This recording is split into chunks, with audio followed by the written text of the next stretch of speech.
Rachel Monroe stood at the back of Courtroom 2, her posture straight, her hands resting on the strap of her worn satchel, her face unreadable.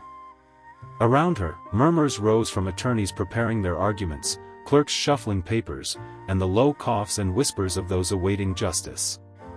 No one paid attention to the quiet woman in the gray sweatshirt and jeans. That's how she wanted it. The judge had not yet entered, but already Rachel had seen enough to understand how the rhythm of this courtroom worked. The confident chatter between the bailiff and the defense counsel, the impatient glance from a clerk toward a nervous teenage girl asking for her lawyer's whereabouts, the way the family seated in the first row sat stiffly, trying not to appear too out of place. Rachel watched all of it, absorbing it not as a stranger to these halls, but as someone who had once walked them in an entirely different way. At 52, Rachel Monroe was no newcomer to the law. She had spent nearly 30 years climbing her way from public defender to appellate court attorney, earning a reputation for being relentless, fair, and unshakable. 2 weeks ago, she had been appointed as the new presiding judge of this very courthouse, replacing Judge Franklin Denton, who was set to retire at the end of the week. But Rachel had made a request few had dared before. Before taking the bench, she had asked Chief Justice Loretta Gaines for permission to observe the courtroom incognito, without fanfare, without robes, and without her title. She didn't want to be introduced with ceremony or treated differently. She wanted to see what justice looked like when no one knew justice was watching. Chief Justice Gaines had been skeptical. "You want to just walk in? Like a spectator?" she'd asked. "Yes," Rachel had replied. "I want to see how that room functions when nobody's performing. I want to hear what's said when no one thinks I'm listening." It had taken a few days of persuasion, but the Chief Justice had finally relented. Rachel's official introduction to the court staff was scheduled for next Monday. Until then, she was just another face in the crowd. Another woman in a courthouse. Another voice nobody listened to. She had chosen her outfit carefully that morning, gray sweatshirt over a black t-shirt, jeans slightly faded at the knees, and comfortable walking shoes. Her dark brown hair was pulled back loosely. The mirror in her apartment had reflected a woman who bore no resemblance to the headshot printed on the state's appointment letter. That was the point. She had parked in the public lot instead of the reserved spaces for court officials. She walked through the same security line as everyone else. No one had given her a second glance. She could have been someone's sister, someone's neighbor, someone's friend waiting for moral support. To the guards, clerks, and attendees, she was nobody. But she was here for a reason. The Thompson case was on the docket, what should have been a straightforward financial dispute that had somehow spiraled into 3 years of procedural limbo. The Thompsons claimed a financial advisor at Barlow and Wells had mishandled their daughter's college fund. But while the defense, backed by a well-known corporate law firm, had navigated each delay with ease, the Thompsons, relying on a court-appointed attorney, had faced endless postponements and missed deadlines. Rachel had read the file in full. The pattern was clear. Today, she was here to see if the courtroom matched the paper trail. The double doors at the side of the courtroom swung open. A hush fell across the room. "All rise," the bailiff intoned. Rachel stood along with the rest of the gallery. Judge Franklin Denton entered with the slow, deliberate pace of a man used to commanding respect. In his 60s, his silver hair was neatly combed back, and his robes moved with a fluid elegance honed over 3 decades on the bench. He didn't look at the people, he looked through them. Rachel studied his face. It was exactly as she remembered, stern, proud, unmoved. She had argued in his courtroom once, years ago. He hadn't remembered her name. Judge Denton took his seat and began the proceedings. Case 2094, T. Thompson v. Barlow Financial Advisors, he said, flipping open a folder. "Is counsel present for both parties?" The defense attorney, polished in a navy suit, stood. "Matthew Langston for the defense, Your Honor." There was a pause. The Thompsons' lawyer was nowhere to be seen. Rachel glanced at the family, a man and woman in their early 50s and their daughter, Lily, who couldn't have been more than 19. They looked small on the bench, uncertain. Lily rose hesitantly and approached the clerk. "Excuse me," she whispered. "Do you know if our lawyer is coming?" The clerk barely looked up. "He'll get here when he gets here," she said, dismissively waving her hand. "Take your seat." Rachel watched as Lily returned to her parents, her expression tight, as if already bracing for disappointment. The courtroom doors opened again. A young man in a wrinkled gray suit rushed in, red-faced, carrying a briefcase missing a handle. "Apologies, Your Honor," he said breathlessly. There was a delay with security. Judge Denton didn't hide his disdain. "Mr. Collins, your reputation for punctuality continues to impress." Snickers rippled through the court staff. Rachel saw Lily shrink in her seat.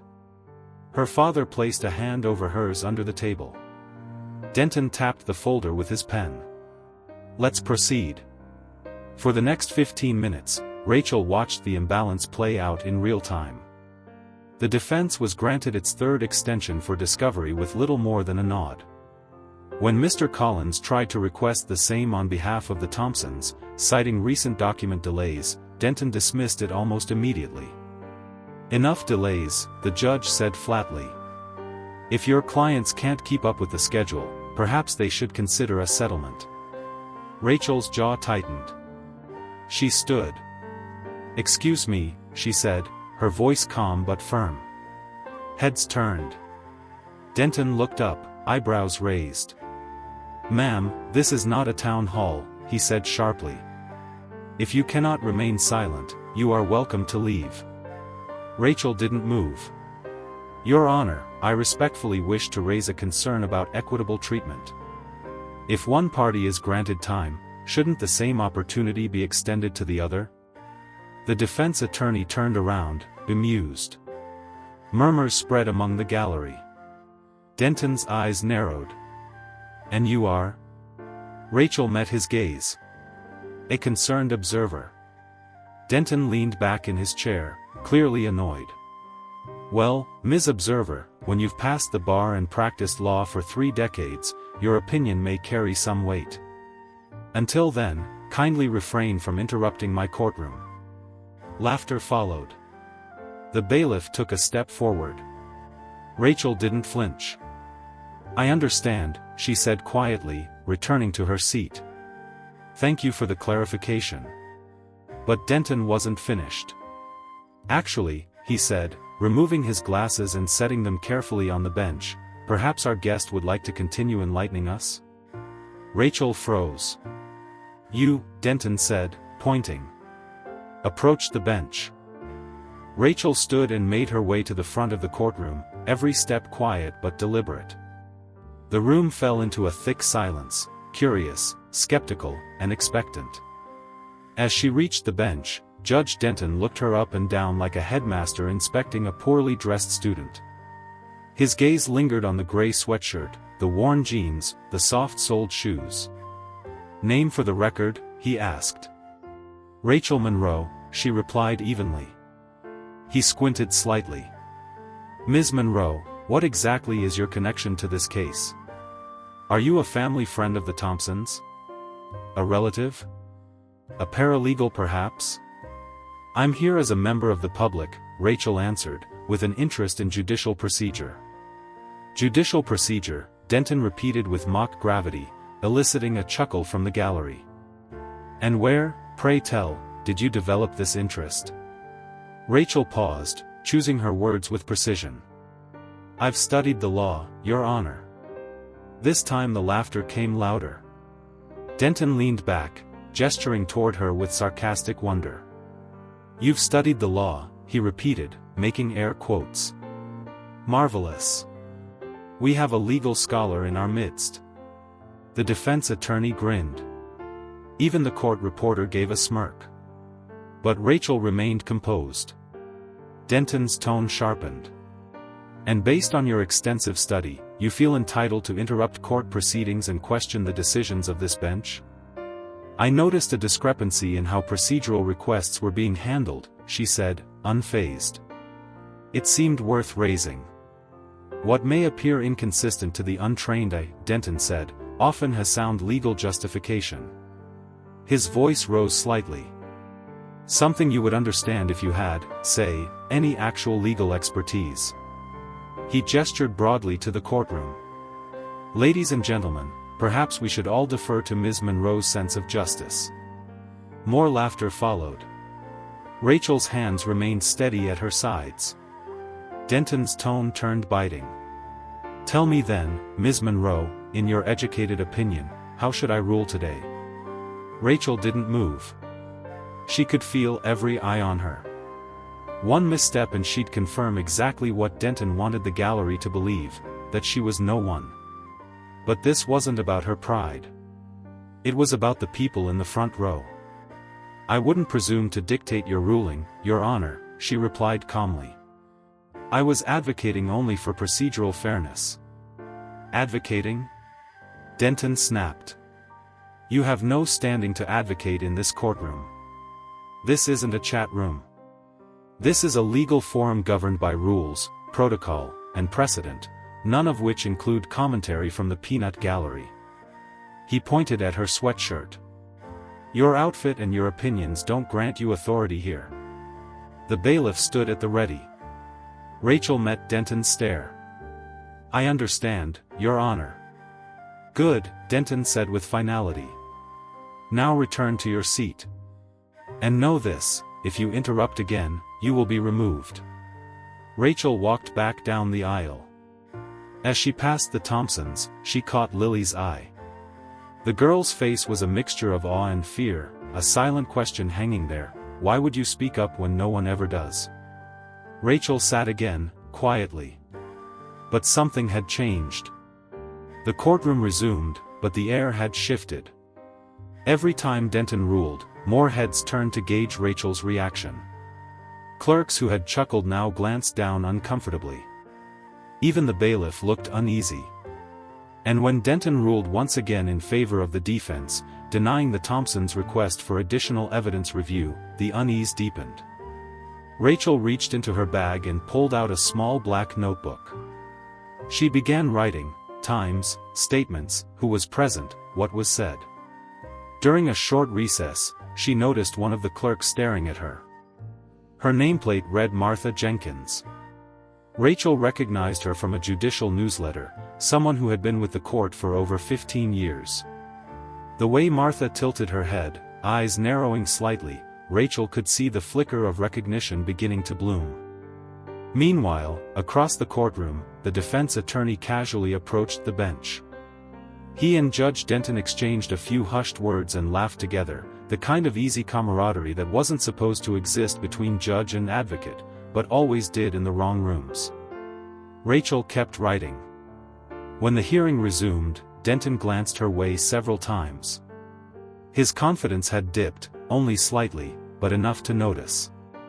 Maybe Martha had whispered something. Or maybe Denton's instincts, honed over decades, sensed something about Rachel that didn't add up. Then came a sudden shift. "Your Honor," the defense attorney said smoothly, "given today's developments, we would like to propose a private settlement conference with the Thompsons, off the record." Denton raised an eyebrow. "That would be welcomed by the court. Avoiding further delays is always wise." The Thompsons looked surprised. Their attorney leaned over to them, whispering quickly. Lily glanced again at Rachel. Denton cleared his throat.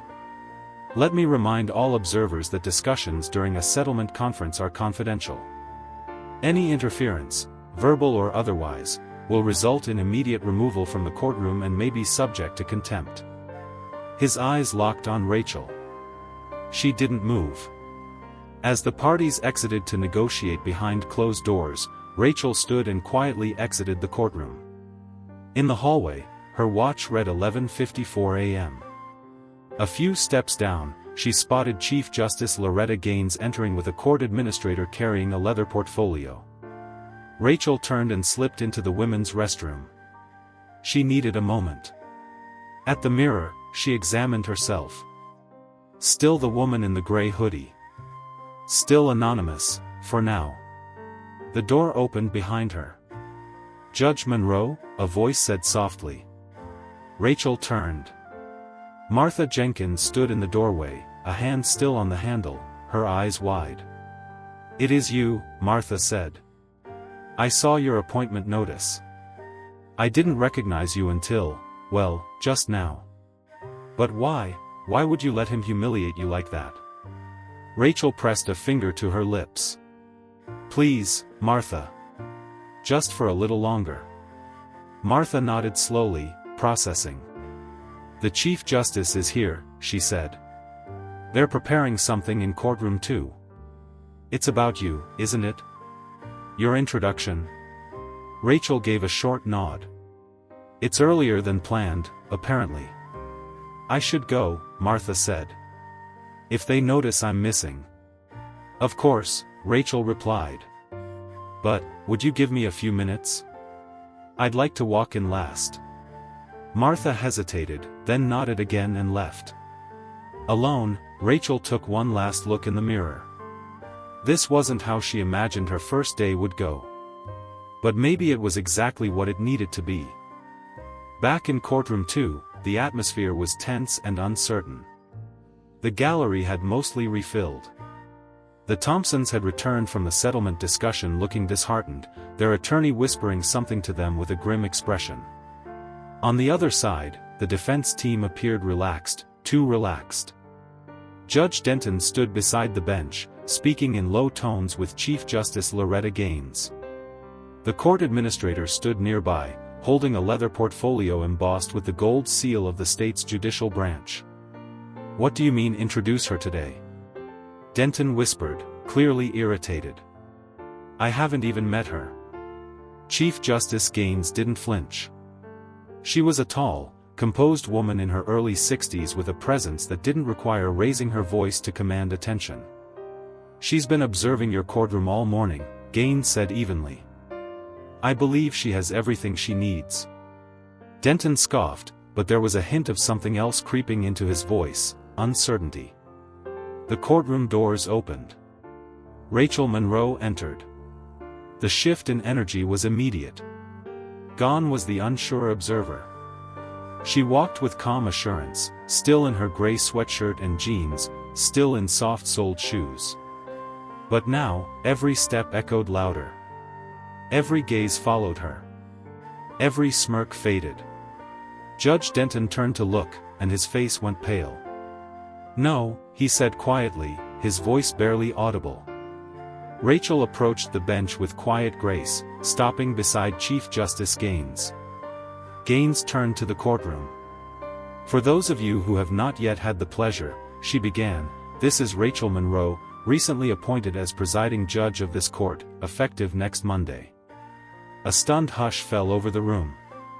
Rachel looked directly at the gallery. "I appreciate the opportunity to witness today's proceedings as an observer," she said. "And I would like to thank Judge Denton for the candid demonstration of courtroom practices."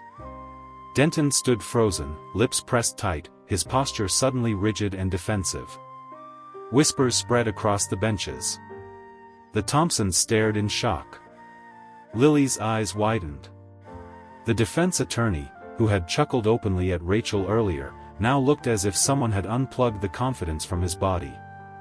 Chief Justice Gaines stepped forward. Judge Monroe's official introduction was scheduled for next week, but given the circumstances, the state sees no reason to delay. The court administrator opened the leather portfolio and handed Rachel the official appointment documents. "Judge Denton," Gaines said, turning to him, "after 30 years of service, your retirement will take effect this Friday. We thank you for your contributions." She turned back to Rachel. "Judge Monroe, the governor has confirmed your appointment, with full authority and responsibility to commence next Monday." Rachel accepted the documents with a steady nod. "I look forward to upholding the integrity of this court and ensuring that all who enter are met with fairness and respect." She looked directly at the Thompsons. "Justice should never depend on privilege. It should depend on truth, and on how we treat one another in this room." In the front row, Lily's shoulders visibly relaxed. Her mother reached for her hand. Mr. Thompson wiped his eyes. The courtroom remained silent.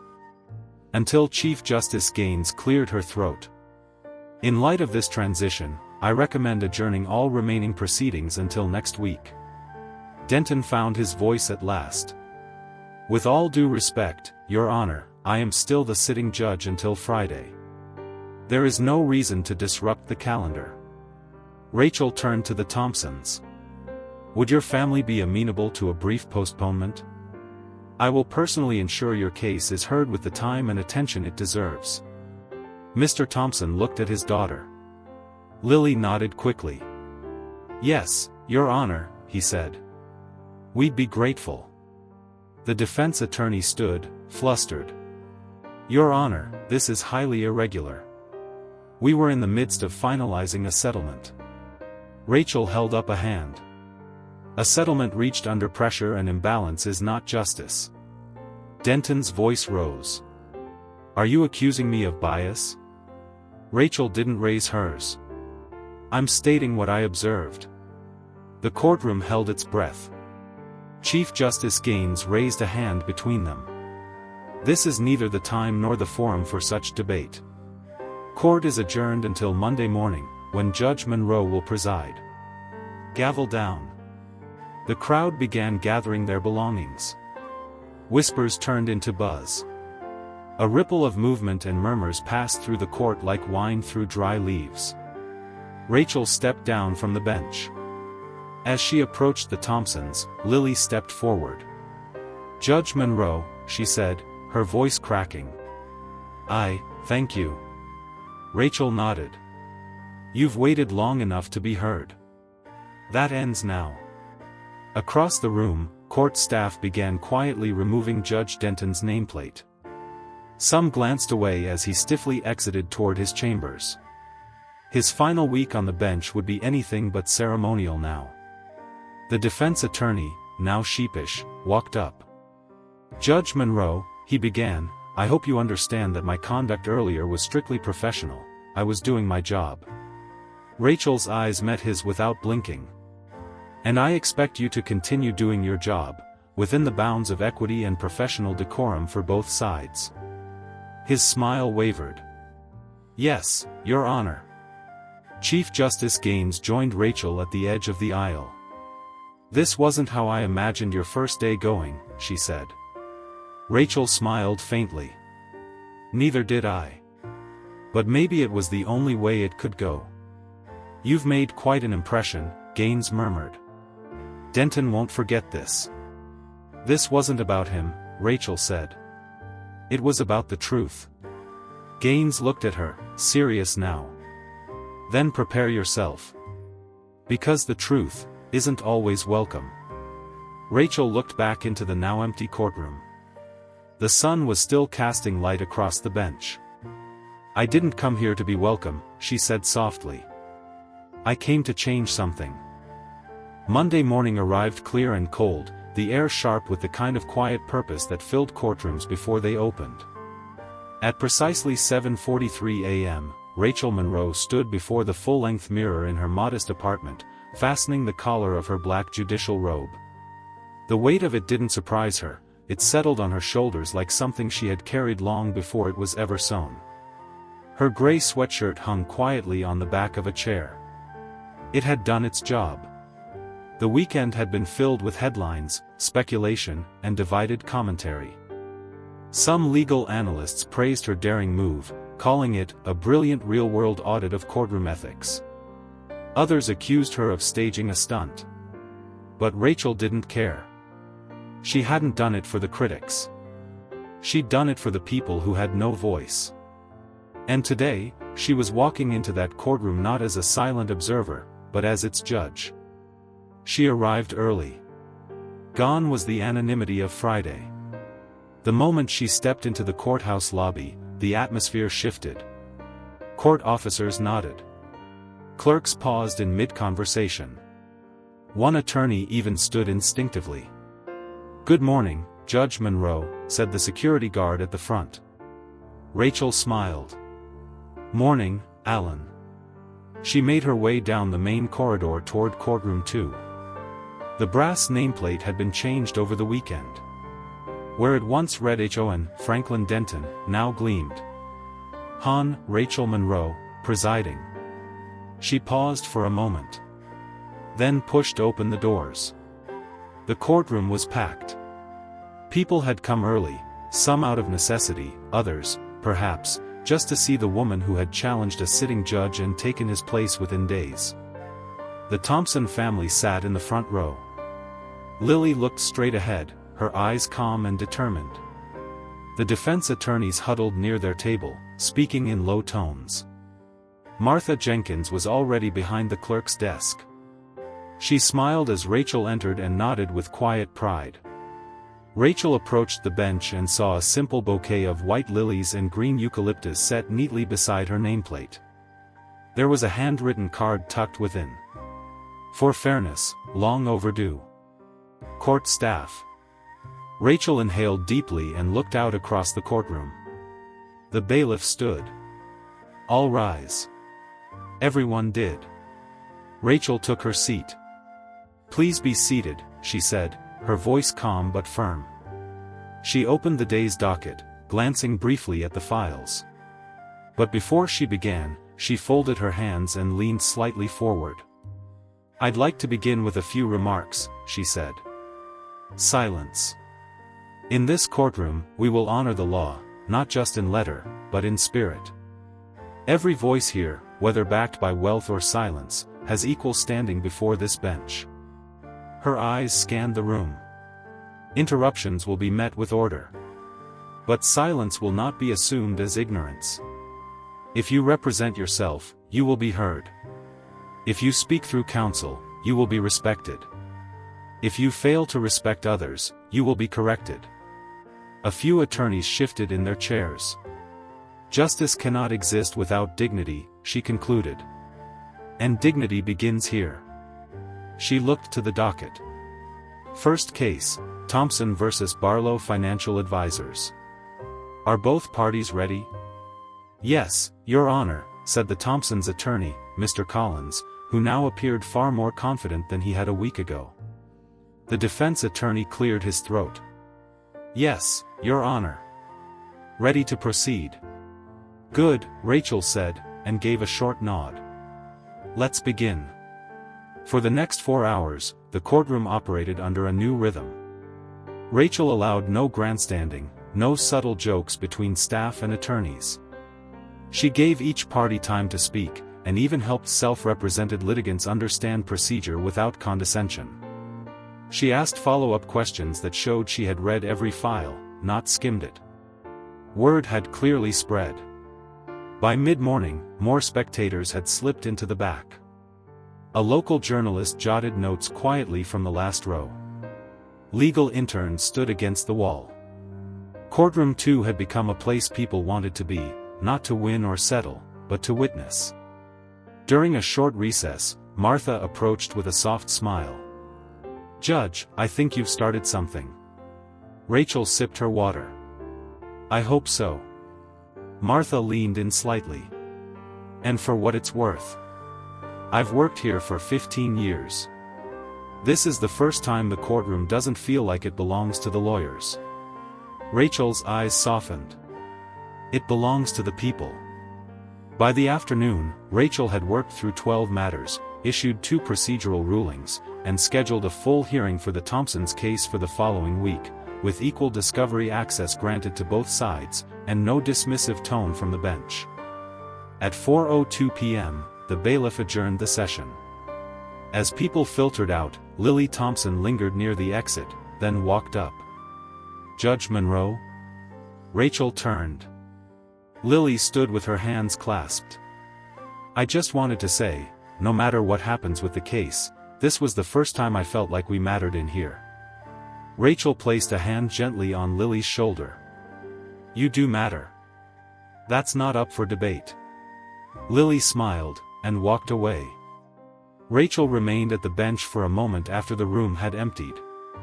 She looked out across the rows of wooden benches, the dusty blinds, the bailiff's chair, the clock ticking above the door. Nothing about the courtroom had changed. Except everything. By Tuesday morning, the buzz had traveled far beyond Courtroom 2. Local news outlets had picked up the story. Headlines ranged from "The Judge in the Gray Sweatshirt" to "Undercover Justice, Monroe Reshapes the Courtroom." Editorials debated the ethics of her anonymous observation. Some called it deceptive, others hailed it as visionary. But inside the courthouse, the atmosphere had settled into something quieter, more profound. Respect. Not the kind demanded by robes or gavel strikes, but the kind earned, slowly, undeniably.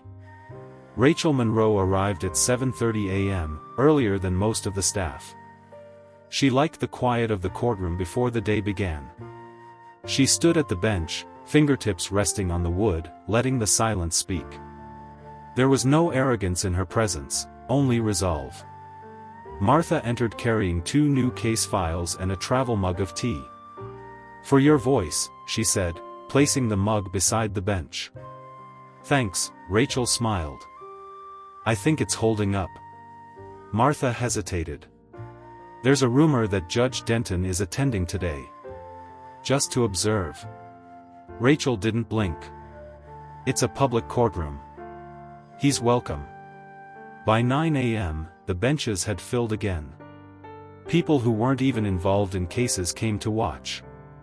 A law professor brought students. One elderly woman, who'd spent decades battling eviction notices, sat in the back taking handwritten notes in a floral notebook. The Thompsons were back too, just to sit in for the day. When the bailiff called court to order, Rachel entered from the judge's chambers in full robe. "All rise." She took her seat and nodded. "Please be seated. We'll begin with the matter of Atkins versus Housing Commission."